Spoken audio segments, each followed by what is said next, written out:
What is up, ladies and gentlemen of the interweb?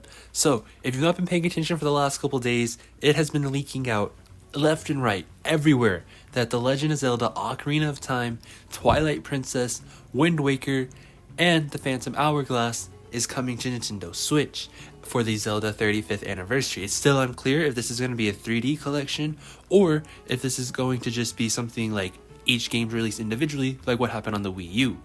But here's where the kicker happens. So, less than 24 hours after all that stuff leaks, Nintendo announces a Nintendo Direct. Our first Nintendo Direct in almost 2 years. Now, why does this matter and why is this feeding into the leak? It's feeding into the leak because how would this happen like this all together? Why would a notable leaker say that this stuff's happening and then, less than 24 hours later, The Legend of Zelda might actually come because of a Nintendo Direct being announced? So this is really, really exciting. So Zelda has been on a pop. Ever since Breath of the Wild came out, there has been nothing but positive feedback for The Legend of Zelda. But where this gets really, really interesting is that today, or actually yesterday, Monday, was the 35th anniversary of The Legend of Zelda. Today is the 35th anniversary of Pokemon. Tomorrow is the Nintendo Direct. It's been almost 2 years since our last Nintendo Direct. There are two anniversaries. I meant to say 25th anniversary for Pokemon, but still, there are two major anniversaries this week. So what does that mean? That means definitely we are more than likely getting The Legend of Zelda 3D announced, but Pokemon Diamond and Pearl remakes, that's extremely likely to be announced for tomorrow.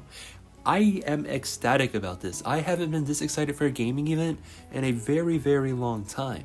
And Nintendo has been on a roll lately. From Mario 35th anniversary, even though, it kind of sucked that they did it, a limited release instead of not an all, crazy release like we're used to. But that's perfectly fine. I'm gonna buy this game twice. I am definitely gonna have a sealed copy and my regular copy. Twilight Princess is my favorite one in the series, and if that comes back again, I will fully play through it and do everything possible to make this game my own once more. I hope they bring out all the changes they did in the Wii U though. The Wii U version was significantly better than the GameCube and Wii version, which I still really enjoyed both of those games, but it's just not as good as the Wii U version. The Wii U, not just graphically and frame rate, but they fixed a lot of the issues within the games. And they also added in some things to make it, not as hard, which is really good. And especially for all the newcomers to Switch that didn't play Twilight Princess, they are not going to want to deal with all that stuff. Remember having to capture the ghosts? That was terrible. And then in Ocarina of Time, if they bring over the port from the Nintendo 3DS, that's going to be insane, because the Nintendo 3DS version was actually a remake, not just a 3D game. If you look at the game without, on an emulator or something, without the 3DS itself, that game looks like it could have came out in 2013. It was on par with what Sony was releasing, with what Xbox was releasing. So now that all this is coming, my last time I talked about The Legend of Zelda coming to Nintendo Switch was an April Fool's joke. This time, it might actually be real.